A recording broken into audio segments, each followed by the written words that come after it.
ಹಿಂದೂ ಧರ್ಮದಲ್ಲಿ ದೇವರ ಪೂಜೆಗೆ ದೀಪ ಬೆಳಗಿಸುವುದು ಒಂದು ಅವಿಭಾಜ್ಯ ಅಂಗವಾಗಿದೆ. ದೀಪವಿಲ್ಲದೆ ಯಾವುದೇ ಪೂಜೆಯನ್ನು ಪೂರ್ಣವೆಂದು ಪರಿಗಣಿಸಲಾಗದು. ದೇವರ ಸನ್ನಿಧಾನದಲ್ಲಿ ದೀಪ ಹಚ್ಚುವುದು ಶ್ರದ್ಧೆ, ನಂಬಿಕೆ ಹಾಗೂ ಶುದ್ಧ ಆಚಾರದ ಸಂಕೇತವಾಗಿದ್ದು, ಇದರ ಹಿಂದಿರುವ ತತ್ವಗಳು ಅತ್ಯಂತ ಗಂಭೀರವಾಗಿವೆ.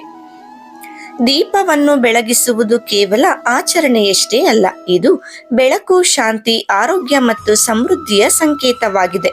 ಬೆಳಗಿನ ಜಾವ ಮತ್ತು ಮುಸ್ಸಂಜೆಯು ದೀಪ ಬೆಳಗಿಸಲು ಅತ್ಯಂತ ಶ್ರೇಷ್ಠ ಸಮಯಗಳಾಗಿದ್ದು, ಈ ಸಮಯದಲ್ಲಿ ಬೆಳಗುವ ದೀಪ ಮನೆಯಲ್ಲಿ ಶುದ್ಧ ವಾತಾವರಣವನ್ನು, ಧನಾತ್ಮಕ ಶಕ್ತಿಯನ್ನು ಹಾಗೂ ಸಾತ್ವಿಕತೆಗೈದು ಮನಸ್ಸಿನಲ್ಲಿ ಆಧ್ಯಾತ್ಮಿಕ ಭಾವನೆಗಳನ್ನು ಮೂಡಿಸುತ್ತದೆ.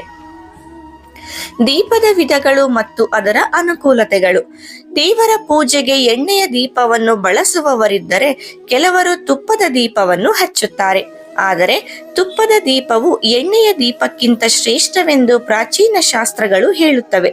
ಹಸುವಿನ ತುಪ್ಪದಿಂದ ಹಚ್ಚಿದ ದೀಪ ಆರೋಗ್ಯ, ಸಂತೋಷ ಮತ್ತು ಸಂಪತ್ತನ್ನು ಕೊಡುತ್ತದೆ ಎಂಬ ನಂಬಿಕೆ ಇದೆ.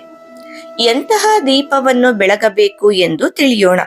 ದೀಪ ಯಾವಾಗಲೂ ಸ್ವಚ್ಛವಾಗಿರಬೇಕು. ಮುಕ್ಕು, ಮುರಿದ, ಬಿರುಕು ಬಿದ್ದ ಅಥವಾ ಬಂಗಾರವಾದ ದೀಪಗಳನ್ನು ದೇವರ ಮುಂದೆ ಇಡಬಾರದು. ಮಣ್ಣು, ಬೆಳ್ಳಿ ಅಥವಾ ತಾಮ್ರದ ದೀಪ ಹಚ್ಚುವುದು ಶ್ರೇಷ್ಠವಾದದ್ದು. ದೀಪ ಹಚ್ಚುವಾಗ ಕುಳಿತುಕೊಂಡೇ ದೀಪವನ್ನು ಹಚ್ಚಬೇಕು. ಶುದ್ಧ ಹಸುವಿನ ತುಪ್ಪ ಅಥವಾ ನೈವೇದ್ಯಕ್ಕಾಗಿ ಬಳಸುವ ತುಪ್ಪವೇ ಉಪಯುಕ್ತ. ದೀಪ ಹಚ್ಚುವ ಸರಿಯಾದ ನಿಯಮಗಳು. ದೇವರ ಬಲಭಾಗದಲ್ಲಿ ತುಪ್ಪದ ದೀಪ, ಎಡಭಾಗದಲ್ಲಿ ಎಣ್ಣೆಯ ದೀಪವನ್ನು ಹಚ್ಚಬೇಕು. ಎರಡು ದೀಪ ಹಚ್ಚುವಾಗ ಒಂದನ್ನು ಬಲಭಾಗದಲ್ಲೂ ಇನ್ನೊಂದನ್ನು ಎಡಭಾಗದಲ್ಲೂ ಬೇರೆ ಬೇರೆಯಾಗಿ ಇಡುವುದು ತಪ್ಪು. ಎರಡೂ ದೀಪಗಳನ್ನು ಜೊತೆಯಾಗಿಯೇ ಇರಬೇಕು. ದೀಪ ಹಚ್ಚುವ ಸಮಯ ಬೆಳಗ್ಗೆ 5ರಿಂದ 10ರೊಳಗೆ, ಸಾಯಂಕಾಲ 5ರಿಂದ 7ರೊಳಗೆ ಹಚ್ಚಿದರೆ ಒಳ್ಳೆಯ ಫಲ. ಪ್ರತಿ ದೀಪದಲ್ಲೂ 2 ಹೂಬತ್ತಿಗಳನ್ನು ಇಡಬೇಕು. ಒಂದೇ ಬತ್ತಿಯಿಂದ ಎಲ್ಲ ದೀಪಗಳನ್ನು ಹಚ್ಚಬಾರದು. ದೀಪ ಹಚ್ಚುವುದು ದೇವಾರಾಧನೆಯ ಪ್ರಮುಖ ಅಂಗವಾಗಿದ್ದು, ಪ್ರತಿಯೊಬ್ಬ ದೇವತೆಗೂ ತಾವು ಇಚ್ಛಿಸುವ ರೀತಿಯಲ್ಲಿ ದೀಪ ಹಚ್ಚಿದರೆ ವಿಶೇಷ ಫಲಗಳು ದೊರೆಯುತ್ತವೆ.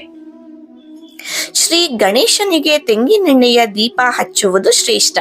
ಇದರಿಂದ ಎಲ್ಲ ಅಶುಭಗಳು, ವಿಘ್ನಗಳು ದೂರವಾಗುತ್ತವೆ ಎಂದು ನಂಬಲಾಗುತ್ತದೆ. ಶಿವನಿಗೆ ಶುದ್ಧ ಹಸುವಿನ ತುಪ್ಪದ ದೀಪ ಹಚ್ಚಿದರೆ ಯಶಸ್ಸು, ಶಾಂತಿ, ಏಳಿಗೆ ದೊರೆಯುತ್ತದೆ. ಸುಬ್ರಹ್ಮಣ್ಯ ಸ್ವಾಮಿ ಹಾಗೂ ನಾಗದೇವತೆಗಳ ಮುಂದೆ ತುಪ್ಪದ ದೀಪ ಹಚ್ಚಿದರೆ ಸರ್ಪದೋಷ, ನಾಗದೋಷಗಳಂತಹ ಸಮಸ್ಯೆಗಳು ನಿವಾರಣೆಯಾಗುತ್ತವೆ.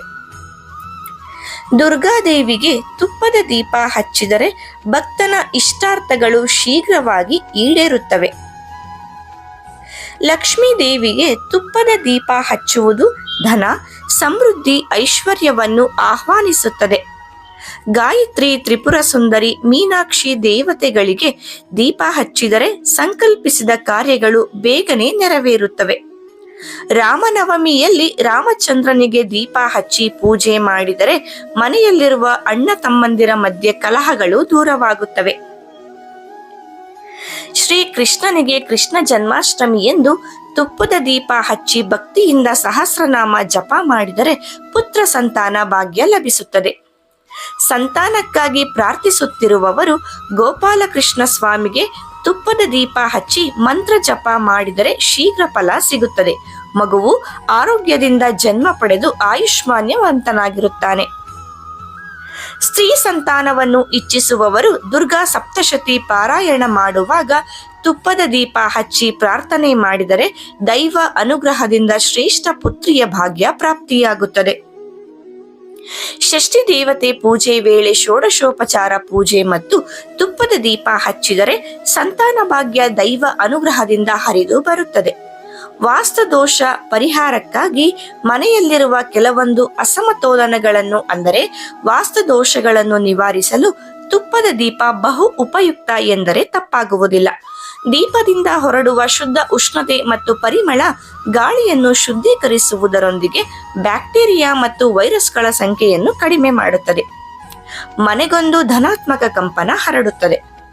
ದೀಪಾವಳಿಯ ಅಮಾವಾಸ್ಯೆಯ ದಿವಸ ಸಂಜೆ ವೇಳೆಯಲ್ಲಿ ಗೋಧೂಳಿ ಲಗ್ನದಲ್ಲಿ ಲಕ್ಷ್ಮೀ ದೇವಿಗೆ ತುಪ್ಪದ ದೀಪ ಹಚ್ಚಿದರೆ ಆ ವರ್ಷದ ಸಂಪೂರ್ಣ ಹಣಕಾಸಿನ ಸಮಸ್ಯೆಗಳು ದೂರವಿದ್ದು ನೆಮ್ಮದಿಯ ಜೀವನ ಸಿಗುತ್ತದೆ.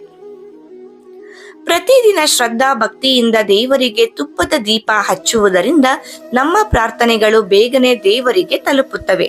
ಇದು ನಮ್ಮ ಮನಸ್ಸಿಗೆ ಶಾಂತಿ ನೀಡುವುದರ ಜೊತೆಗೆ ದೇವರ ಕೃಪಾ ಕಟಾಕ್ಷವನ್ನು ತ್ವರಿತವಾಗಿ ಸೆಳೆಯುತ್ತದೆ. ಪ್ರತಿದಿನ ಸಾಧ್ಯವಾಗದಿದ್ದರೂ ವಾರದಲ್ಲಿ ಕನಿಷ್ಠ 2 ದಿನ ತುಪ್ಪದ ದೀಪ ಹಚ್ಚುವುದು ಒಳಿತು. ಇದೇ ರೀತಿ ಉಪಯುಕ್ತ ಮಾಹಿತಿಗಳಿಗಾಗಿ ನಮ್ಮ ಚಾನೆಲ್ ಅನ್ನು ಸಬ್ಸ್ಕ್ರೈಬ್ ಮಾಡಿ.